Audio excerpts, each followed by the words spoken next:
नमस्कार बहनों और भाइयों। आज मैं आपके सामने एक नई ज्ञान की सागर बहा रहा हूं जिसको भूगोल कहते हैं। और सामान्य अध्ययन का ये बड़ा ही प्रमुख सब्जेक्ट है। बहुत से मेरे मित्रों ने कहा कि हमारे बच्चों को भूगोल समझ में नहीं आ रही। जो सामान्य अध्ययन है, एनसीईआरटी की जो किताबों की जो नई किताबें छपी हैं, जो नरेंद्र मोदी जी की एक जो नई शिक्षा नीति है उसके अनुरूप जो बनी हुई है, उनमें इतना विस्तार से ये नहीं समझा रखा। तो मैं एनसीईआरटी की जो छठी की जो सामान्य अध्ययन की जो जनरल स्टडीज की जो बुक है उसको आधार बनाते हुए उसी के अनुरूप के जो बच्चे हैं, ताकि वे समझ नहीं पा रहे हैं तो उनके सहायता के लिए, और अन्य भी, चाहे वो बड़ा हो, क्योंकि ज्ञान की कोई सीमा नहीं होती,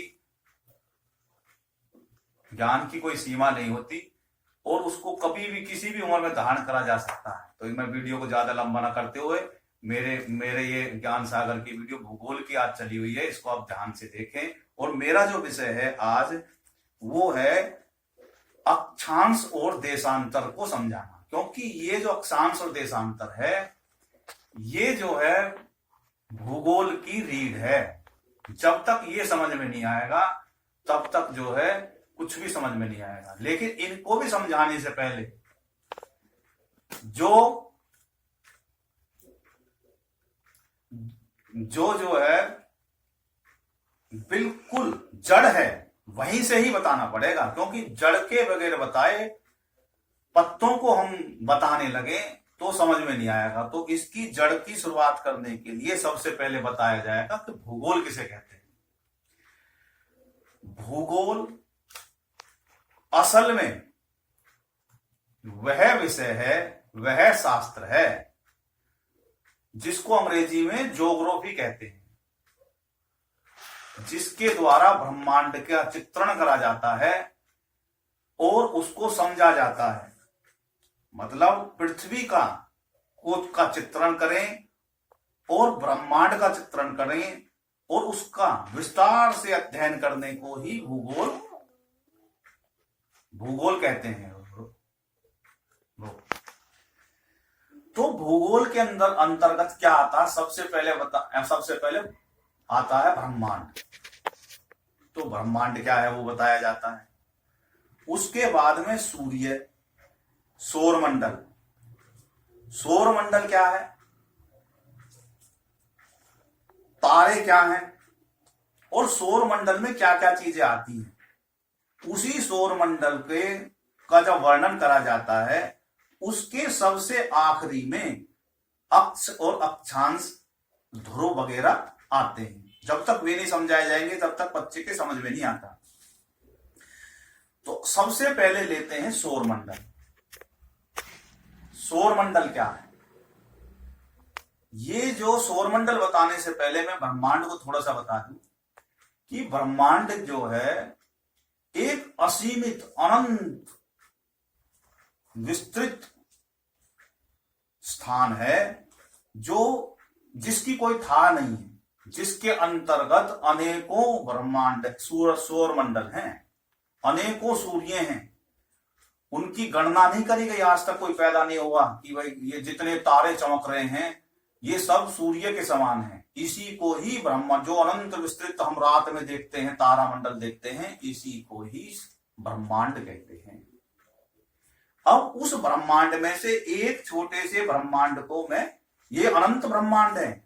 ये ब्रह्मांड में क्या होता है, एक सौरमंडल होता है और उसके ग्रह होते हैं, उसी को हम एक ब्रह्मांड बोलते हैं। लेकिन ऐसे ब्रह्मांडों की संख्या असीमित है, अखंड ब्रह्मांड बोलते हैं उसको, अनंत ब्रह्मांड, जिसकी कोई सीमा नहीं है। तो मैं उसी में से ब्रह्मांड समझ में आ गया।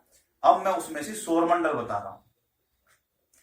सौरमंडल में क्या होता है, एक सूर्य होता है।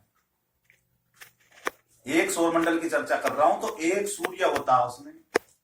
सूर्य सबके केंद्र में होता है और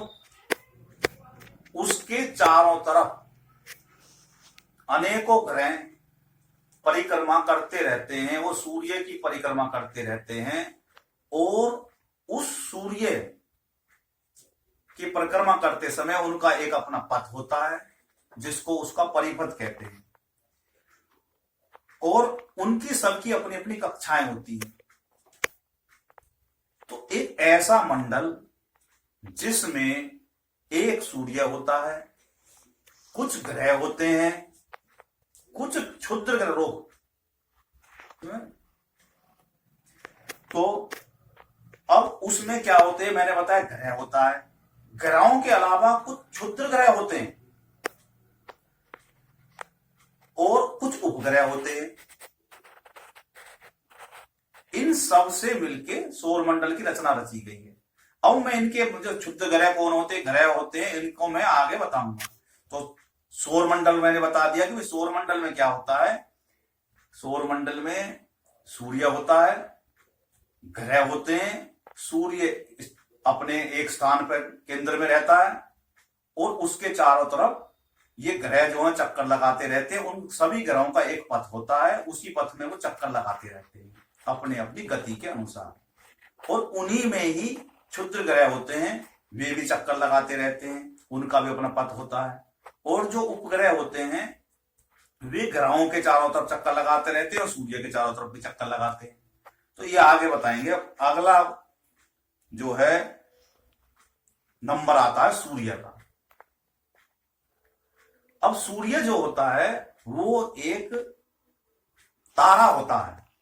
तारा किसे कहते हैं? जिसका अपना प्रकाश होता है, अपना एक द्रव्यमान होता है, अपनी ऊष्मा होती है, ऊर्जा होती है।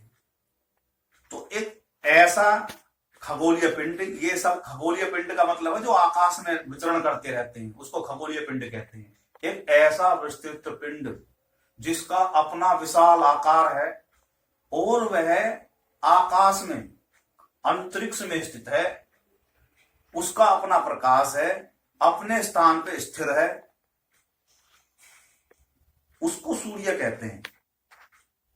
उसी सूर्य के चारों तरफ ग्रह चक्कर लगाते रहते हैं। सूर्य के अंदर अनेकों ऐसी ज्वलनशील गैसें होती हैं जो वहां धधकती रहती हैं और उसके धधकने से उसमें से ऊष्मा निकलती रहती है और उस ऊष्मा का ताप इतना ज्यादा होता है कि उस ताप की गर्मी और ग्रहों तक को भी जलाने लगती है। जो उसके ग्रह, सूर्य के नजदीक ग्रह होते हैं, उनका ताप, दिन का तापमान बहुत ज्यादा होता है। इस कारण वहां पे जीवन नगण्य के बराबर रहता है। ये कल्पना करी गई है कि वहां जीवन नहीं, लेकिन जाके किसी ने नहीं देखा। क्या पता वहां भी ऐसे कुछ प्रकृति के जीव रहते हो। अब हम इस गहराई में नहीं जाते। तो सूर्य क्या होता है? एक गैस का जलता हुआ, एक धधकता हुआ गोला है और उसी के कारण उसमें से प्रकाश निकलता रहता है और वह आकाश में स्थित है। उसी को ही सूर्य कहते हैं। सूर्य से पृथ्वी तक को जो दूरी है, मैं उसकी थोड़ा बता दूं। सूर्य पृथ्वी से तकरीबन 15 करोड़ किलोमीटर है। 15 करोड़ किलोमीटर जो है सूर्य पृथ्वी से है, और वहां से पृथ्वी तक यानी कि प्रकाश की जो गति है वो 3 लाख किलोमीटर पर सेकंड है। इतनी तेज गति होने के कारण बाद भी पृथ्वी से सूर्य से पृथ्वी में आने प्रकाश को 8 मिनट लगभग लगती। इतना तेज प्रकाश होने पर सूर्य जो है केंद्र का, सौरमंडल का केंद्रीय बिंदु है और उसमें अनेकों गैस में है, ये मैं बता चुका। और इसमें क्या है, पृथ्वी के जो आकार से लगभग कितना 10 लाख गुना बड़ा है सूर्य। पृथ्वी के आकार से लगभग 10 लाख गुना बड़ा है। तो लगभग ये मैंने ज्यादातर ये सूर्य के बारे में बता चुका हूं। इससे ज्यादा मैं बताने लगूं तो जो वो भटकता चला जाएगा बच्चा जो सुनने वाला होगा। तो सूर्य क्या है, आकाश में एक स्थित पिंड है जिसका अपना प्रकाश है, जिसका जो है जो जिसके चारों तरफ ग्रह चक्कर लगाते हैं वो सूर्य कहलाता है। अगला नंबर आ रहा है ग्रह किसे कहते हैं। तो ग्रह जो होता है ये भी एक बड़ा ही आकाशीय पिंड होता है, खगोलीय पिंड होता है। ये अंतरिक्ष में विचरण करता रहता है और यह सूर्य के चारों तरफ चक्कर लगाते हैं अपने कक्ष में। कक्ष किसे कहते हैं कि कोई चीज ऐसे ऐसे घूमती है, उसकी एक अपना पथ हो जाता है, उसी को ही कक्षा कहते हैं। अपने कक्ष में वो सूर्य के चारों तरफ चक्कर लगाते रहते हैं। तो ऐसे खगोलीय पिंड जो सूर्य के चारों तरफ एक अपनी कक्षा में चक्कर लगाते रहते हैं, जिनका अपना कोई प्रकाश नहीं होता, वो सूर्य के प्रकाश से ही उसमें ताप आता है, वहीं उसी के प्रकाश के अनुसार अपनी गर्मी रहती है जो सूर्य की दूरी के अनुसार निर्भर करती रहती है। उनका अपना गुरुत्वाकर्षण बल होता है, उसी के कारण वे अपने स्थान पर टिके रहते हैं और वे इधर उधर से नहीं भटकते। उनका अपना द्रव्यमान होता है और पृथ्वी पे अब तक यानी कि हमारे सौर मंडल में अब तक 9 ग्रह खोज करी गई है। ये और भी ज्यादा हो सकते हैं लेकिन आज अभी तक खोजे नहीं गए हैं। जैसे जैसे खोज में होती है इनकी संख्या बढ़ती रहती है। कुछ कंडीशन इनकी होती है, उस कंडीशन पे फेल हो जाते हैं तो उनकी संख्या डाउन हो जाती है। जैसे प्लूटो जो है ग्रह जो है वो कुछ खगोल शास्त्रियों ने उनको कहा कि भाई ग्रह की श्रेणी में नहीं आता और कुछ वो ग्रह की श्रेणी में आ जाता है।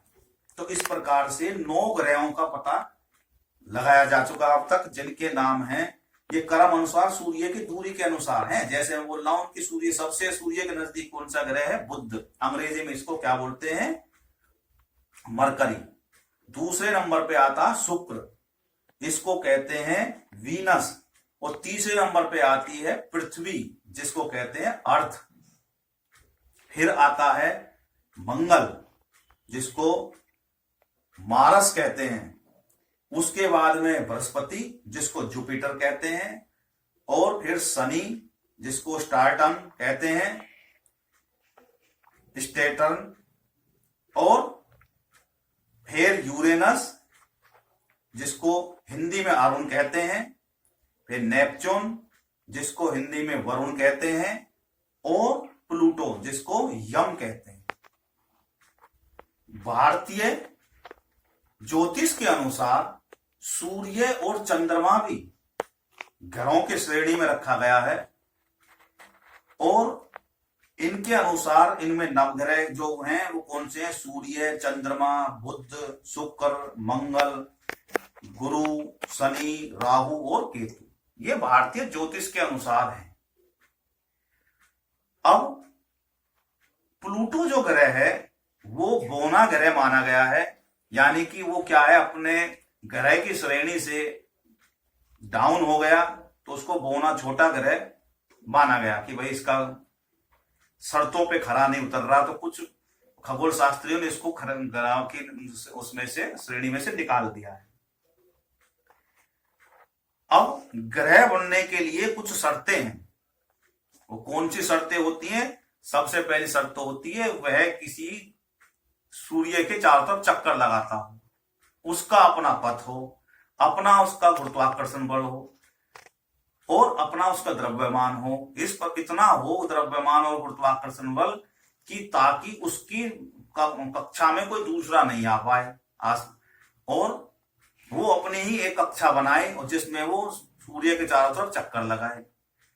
इस तरीके उसका आकार भी काफी बड़ा हो, गोलाकार हो। इन सभी के कारण उसको ग्रह की श्रेणी में रखा जाता है। अब आगे आता है क्षुद्र ग्रह। क्षुद्र ग्रह क्या होता है कि ये बहुत ही छोटे आकार के होते हैं और इनका आकार भी अलग अलग तरह का होता है।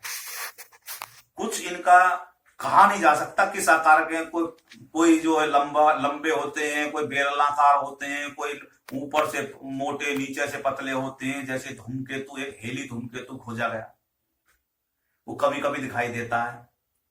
तो ये छोटे छोटे आकाशीय पिंड होते हैं, ये ग्रहों के आप विस्फोटों के कारण, गैसीय विस्फोटों के कारण ग्रहों में जो विखंडन होता है, विस्फोट होता है, उससे टूट के जो अलग टुकड़े हो जाते हैं, उनको क्षुद्र ग्रह होते हैं। ये क्षुद्र ग्रह का भी अपना परिपथ होता है और ये भी सूर्य के चारों तरफ चक्कर लगाते रहते हैं। कोई वो जब वो कक्षा में ग्रह वो घूमता है जिसमें विस्फोट हुआ है, तो उनसे भी वो टकराने के चांस रहते हैं। उसको जब क्रॉस करते हैं उसकी परिपथ को, तो उनमें नजदीक काफी आ जाते हैं, तो खतरा रहता है कि वो टकरा ना जाए।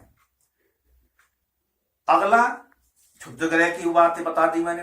आगे है ग्रहों का परिपथ। ग्रहों का अपना परिपथ होता है।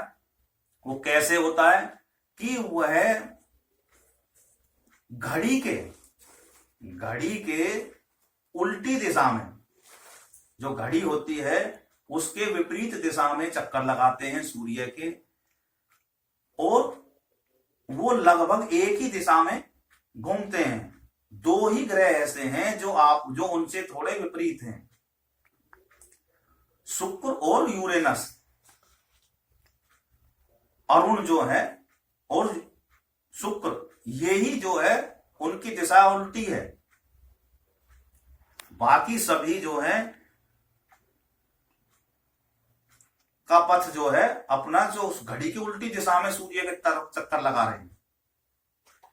बुध ग्रह जो है वो पृथ्वी के मतलब सूर्य के नजदीक है, इस कारण उसका जो परिपथ है सबसे छोटा है। 88 दिन में ही वह सूर्य का चक्कर लगा लेता है, यानी कि उसका वहां पे एक वर्ष जो है वो 88 दिन का ही हो गया। और पृथ्वी जो है 365 दिन और 6 घंटे में सूरज का चक्कर लगा पाती है। इस कारण एक साल जो है पृथ्वी की जो है वो 365 दिन की है। और जो प्लूटो है वो सूरज से सबसे दूर है, और वह परिक्रमा उसकी जो होती है वो 248 वर्ष लगते हैं। सूरज की एक परिक्रमा लगाने में 248 वर्ष लगते हैं। बताओ, वहां का एक साल 248 वर्षों का होता है। तो ये है ना कल्पनीय बातें। आगे उपग्रह जो होते हैं वो खगोलीय पिंड हैं जो ग्रहों के, उपग्रह का मतलब ही होता है, अंग्रेजी में सैटेलाइट कहते हैं इनको, जो सहचर है, यानी कि इसका अर्थ होता है जो साथ साथ चलने वाला है, यानी कि साथी के तौर पे। तो उसको जो है वो क्या होता है, ग्रहों के साथ साथ भी चलता है और सूर्य की परिक्रमा भी करता है। लेकिन वो क्षुद्र ग्रहों की श्रेणी में नहीं आता, क्योंकि उसका द्रव्यमान अपना अलग होता है, आकार उसका अपना अलग है, गोलाकार में होता है। ऐसे ही तो पृथ्वी का एक उपग्रह को चंद्रमा कहते हैं। इससे ज्यादा मैं जो है चंद्रमा के बारे में थोड़ा सा बता दूं कि चंद्रमा का क्या क्या होता है, कि अपना कोई प्रकाश नहीं होता।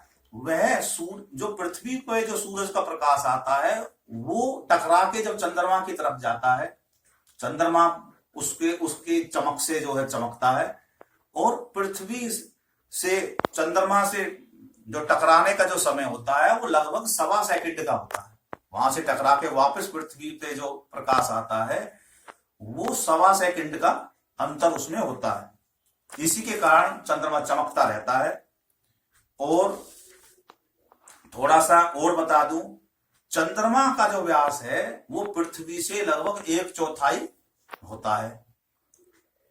यह पृथ्वी के पास इतना नजदीक होने के कारण बड़ा दिखाई देता है। पृथ्वी से लगभग इसकी जो दूरी है 3,85,005 किलोमीटर है। चंद्रमा से पृथ्वी से मैं बता दिया 1.25 सेकंड लगता है प्रकाश टकरा कर आने में, और चंद्रमा पृथ्वी की जो एक परिक्रमा करता है वो 27 दिन और 8 घंटे में दूरी तय करता है। और इतनी ही समय में वह अपनी जो कक्षा है उसका भी जो है वो एक परिक्रमा लगा देता है। इतने ही समय में वह अपने कक्ष पे एक घूर्ण कर लेता है। इसी के कारण क्या होता है वो हमको एक जैसा ही दिखाई देता है, और सूरज वो चंद्रमा जो है वो ऐसा ही दिखाई देता है कि उसमें एक ऐसे आकार है, और चंद्रमा पे क्या होता है जो उसका जो समतल पथ है, तो चंद्रमा का जो धरातल है वो समतल नहीं है, ऊंचा नीचा है, और वहां पे जो है मिट्टी भी नहीं। आगे पृथ्वी के बारे में थोड़ा सा बता दूं। पृथ्वी सूरज से दूरी में तीसरे नंबर पे है, और इसका आकार ग्रहों में 5वें नंबर पे है। अन्य ग्रहों के अनुसार के जैसा ही ये भी गोलाकार है, किंतु अपने जो ध्रुवों पे ये थोड़ा चपटे आकार का नजर आता है। पृथ्वी और सूर्य लगभग एक समान दिखने में लगते हैं, उसका भी ऐसी ध्रुवों पे थोड़े चपटे हैं, और आकार अन्य ग्रहों से देखने से पृथ्वी नीले रंग की दिखाई देती है। पृथ्वी पे अपना जो है एक तापमान है, वो जीवनकारी है, और वायुमंडल है, और वहां पे जो गैसें हैं वो जीवनकारी हैं, जीवनदायिनी है, विषैली नहीं है जैसे अन्य ग्रहों पे। तो और इतना सब होने के बावजूद भी पृथ्वी ब्रह्मांड की तुलना में एक कण के बराबर है। लग रहा है ना अजीब, जैसे हमारे यहाँ एक कण होता है मिट्टी का, उतने बराबर है। आगे छोटी छोटी सी और 2-4 बातें हैं। आकाशगंगा। आकाशगंगा क्या है कि आसमान में अनंत तारे दिखाई देते हैं, उन्हीं के समूह को आकाशगंगा कहते हैं। तारा क्या होता है? जिसका अपना प्रकाश होता है, और वह उसके चारों तरफ अन्य ग्रह चक्कर लगाते रहते हैं, उसको तारा कहते हैं। और ब्रह्मांड में पहले ही बता चुका क्या होता है। अब इसके बाद में अब आता है अक्ष। देखो, जो भी ग्रह होता है, ये कल्पना करी गई कि वो घूमते हैं, घूर्ण करते हैं। तो घूर्ण करने के लिए ये कल्पना करी गई कि कोई अक्ष है, उस पे ये ऐसे स्पिन करते रहते हैं, घूमते रहते हैं। तो जो अक्ष है, जिस पे ग्रह घूमता है, उसी को ही अक्ष कहते हैं। काल्पनिक रूप से ये माना गया, वो अक्ष कहलाता है। दूसरा होता है ध्रुव। जिस स्थान, वह स्थान जहां से अक्ष गुजर के गया है, वो जो 2 बिंदु हैं उनको ध्रुव कहते हैं। और फिर होता है विषुवृत्त। विषुवृत्त, विषुवृत्त का मतलब होता है एक बड़ा वृत्त। प्रत्येक ग्रह का जो है वो स्थान, अगर जैसे उसको ऐसे गोलाकार उसके चारों तरफ रेखा खींची जाए,